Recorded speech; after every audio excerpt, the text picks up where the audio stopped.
Anthony Albanese and his government face another monumental policy failure. The reality of that failure was clear in the reshuffle announced yesterday. But the Prime Minister is in denial about it. He's trying to play politics and pretend it away. Let me explain. In my lifetime, there is one Australian policy failure that stands out above all others because of the lives lost, the human trauma, ongoing costs and the way it undermined national security and faith in our immigration program.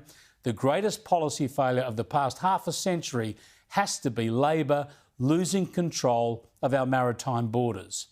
Yep, it was horrible, and Labor pretended they'd learned the lessons. They promised they wouldn't change anything.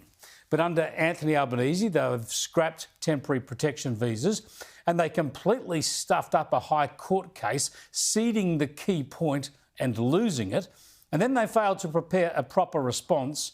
And as a result, 250 criminals who are not legally entitled to be in this country were set free here.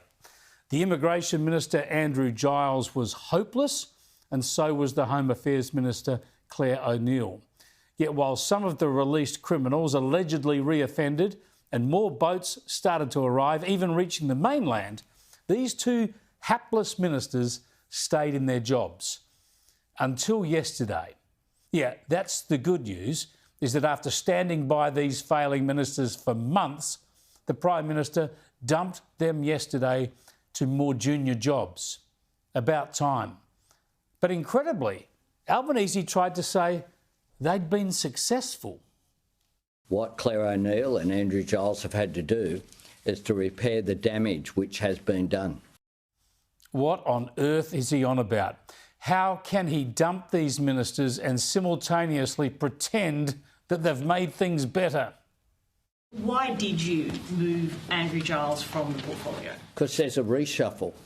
What we had to move. Sorry to interrupt. What we had to do. Everybody. What we had to do. What you do when there's a reshuffle, is that there is a change that then has a knock-on effect. How pathetic. The Prime Minister is taking voters for mugs, saying he only moved them on because he had to have a reshuffle. Albanese doesn't want to admit that immigration and border protection are in a shambles, with more people arriving legally than ever before and the illegal people smuggling trade getting started again, and hundreds of criminal non-citizens still wandering around our country, dozens of them facing fresh charges. But it gets even worse. Because remember, Albanese was around as a cabinet minister and even deputy prime minister when Kevin Rudd and Julia Gillard weakened our borders, lost control and saw 800 boats turn up with more than 50,000 people going into immigration detention. We know that at least 1,200 people died at sea, and the horror of this policy incompetence played out worst of all at Christmas Island in 2010, when one boat was dashed against the rocky shoreline.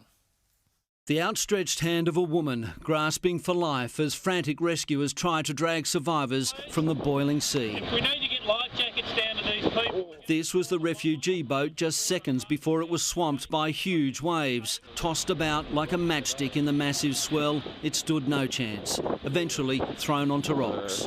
Oh, it's surfing now. The boat broke up. Men, women and children were thrown into the swirling sea. Yet despite this tragic history, the lives lost, the more than 800 boats arriving, the more than 50,000 people arriving, who has Albo appointed as the new Minister for Immigration and Home Affairs? None other than Tony Burke, one of the Labor stalwarts who was Immigration Minister under Kevin Rudd. He has held similar portfolios in the past, and he's someone who will bring that experience to what remains a challenging portfolio. Well, yeah, he's been Immigration Minister before, all right, for only 3 months, when more than 80 boats turned up with more than 6,600 asylum seekers.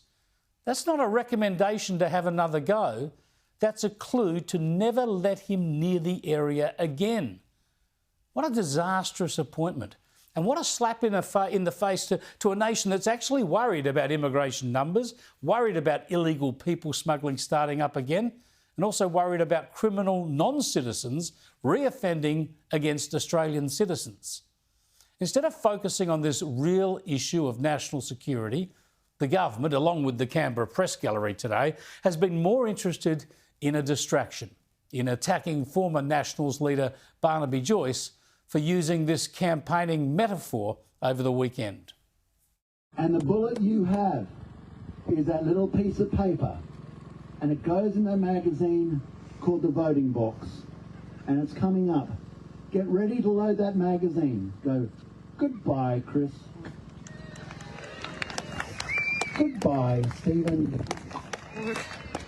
Goodbye, Albo.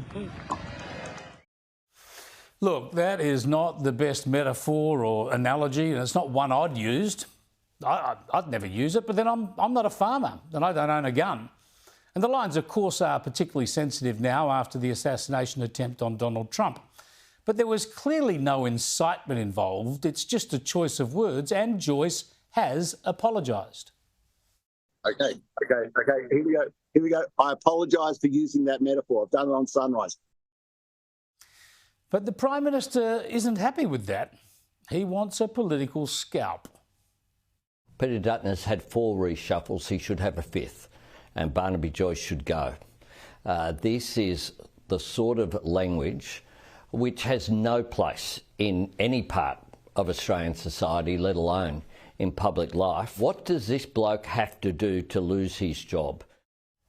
Hang on a second.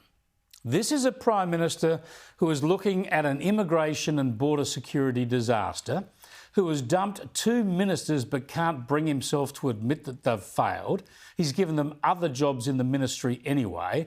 And then he's reappointed Burke, who has previously been a monumental failure in the same portfolio. Yet he's calling for someone else's head because of a poor choice of words.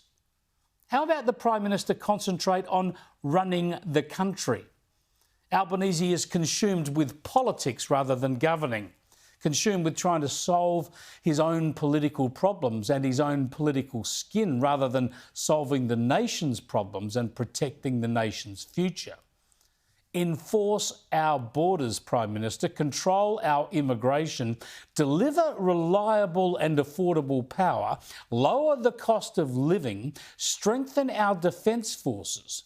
These are just a few things that should be higher on the Prime Minister's list of priorities than feigning outrage over a Barnaby Joyce analogy.